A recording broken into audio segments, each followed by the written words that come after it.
The outside isn't much to look at. A storefront settled in an old industrial park in Edina. Inside, it's a much different story. A sparkle unlike anything you've ever seen. This dress, amazing. She has ample energy. I'm gonna make the starburst and not attach it. And a focus that's infectious. Gail B considers this her life's calling, an amazing collection that all began in an unusual way. How did you get started with beads? I started with a friend that gave me lessons because I wanted a pair of earrings and they were too expensive. I was in college and they were like $35 and I could not afford that. Gail decided to make those earrings herself and soon discovered a talent that's received worldwide attention. The way you learn beading is just excessive practicing your beading, and that's what I did. This is a silver star flower. This is the first dress that I ever made. How it all began. Yep. This will be the only dress that will never be worn. I thought this was huge at the time to be able to do half a body. Wow, how things have changed, huh? There are now more than 20 dresses in her collection, made only with beads, sequins, ribbons, and feathers. No fabric allowed. It was interesting because these are peacock feathers that are in southern Minnesota. Peacocks live in the winter in Minnesota, and you would only see them in tropical places. So this all the way through is only feathers, and this is all made with powa shells that is from New Zealand. It's clear how much Gail can do, but her work is even more remarkable considering all she can't. She doesn't sew or even use a pattern. It's all made up in her mind.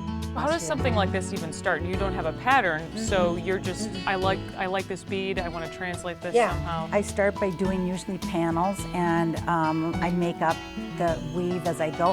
And it's really funny because people come in here and they'll be, oh, you do a blah, blah, blah, and I don't know. You don't even speak that language. I don't even know.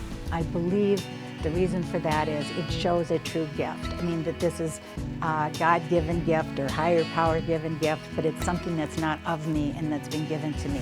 But there have been setbacks along the way. In 1989, doctors diagnosed Gail with a degenerative eye disease that would one day cause her to go blind. It took nearly 7 years to get 2 corneal transplants and eventually LASIK surgery. I went from so bad that you can't take a measurement on me. Like when they put the E on the wall, I couldn't see the E. I saw a white light, and I went from that not being able to test to 20/20 overnight. And during that time, I collected beads because I thought my only way to stay with something that I love would be a connoisseur of rare and unique beads from around the world, and that's what I did. Just beads, I mean, from floor to ceiling. In the warehouse are floor to ceiling and several tons. These are a group of each bead that's in the back, and I need to make, like, let's say I'm doing green like I'm right now. I pull out my green case, and these are all the vintage Swarovski. And this is only a fraction of your collection? This is a fraction of my collection, yes. And so then if I'm going to greens, I would go to modern Swarovski for greens. Look at all the colors on this one. This one is great. This is called bee leaves, and the point is when they wear these, it does this, and it's my name, B-E, bee leaves, and underneath this is all chainmail, and then this dress also took about 9 months, then it's all covered with Swarovski. Gail has been nonstop since her eye surgery, all the while building to her most amazing dress yet, a showstopper in the back. Wow. So this is fantasy. I'd say this is fantasy. Yeah, this is her with lights on. A wedding dress they call fantasy. It's the world's largest beaded wedding dress. And this is what it looks like with the lights out, with not a professional light show. Okay, you guys, go ahead. The only way to truly appreciate its beauty is to see it sparkle, as Gail likes to say, like the season's first snow. The dress measures 21 feet long and weighs more than 400 pounds. 21 women in 2 different countries used more than 1 million beads, pearls, crystals, and glass to make it. All the back is made with really rare vintage Swarovski. These are real pearls.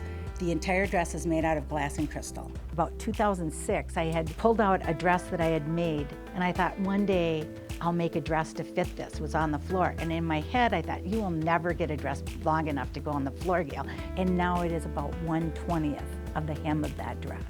2 years worth of work and fantasy still isn't finished. I believe it's my calling. I believe, climb a mountain or swim the canal or do things that are so far out there. That's what I feel I have to do. Gail hopes her dresses will someday be displayed in a major museum. And after looking at her work, it's easy to see it's where they belong. She's my special baby. Gail calls this dress Garden of Eden, 70 striking colors on sequin panels. This one took 4 years to complete. Dresses like Eden are the reason her art isn't much of a secret anymore. Lady Gaga was in this thing. Lady Gaga was in here and did this dress, is now retired because her energies is here. First time worn. You heard right, Lady Gaga has worn Gail's work. The singer's agent had heard of her beading ability and wanted Gaga to wear them for an upcoming photo shoot with another huge star by the name of Tony Bennett. They called me and said, Lady Gaga wants your dress in New York, and they need it by Saturday. It's about 8 o'clock on Wednesday night. And we actually addressed the package to Tony Bennett and Lady Gaga CD cover. And we sent it, and they picked the dress and didn't tell us for over a month. And inside of me, I just really felt it's gonna happen, it's gonna happen. Not only did it happen, but months later when Tony Bennett and Lady Gaga appeared on a talk show, Gail got another mention. Gaga talked about Bennett's talents as a sketch artist, and he just happened to draw Lady Gaga wearing Gail's beads.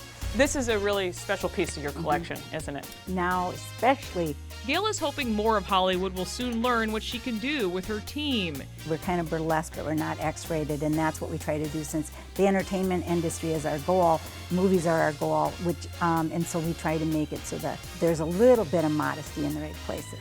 Gail wants her work to inspire, even if it's not worn. To me, it counterbalances of the ugliness and war, and great art moves the soul to believe that the human spirit can also be great. A unique talent meant to move anyone who takes a look. This is what I do art for. This is what I do art for. Life to the Max is brought to you by Life Touch, photography for a lifetime.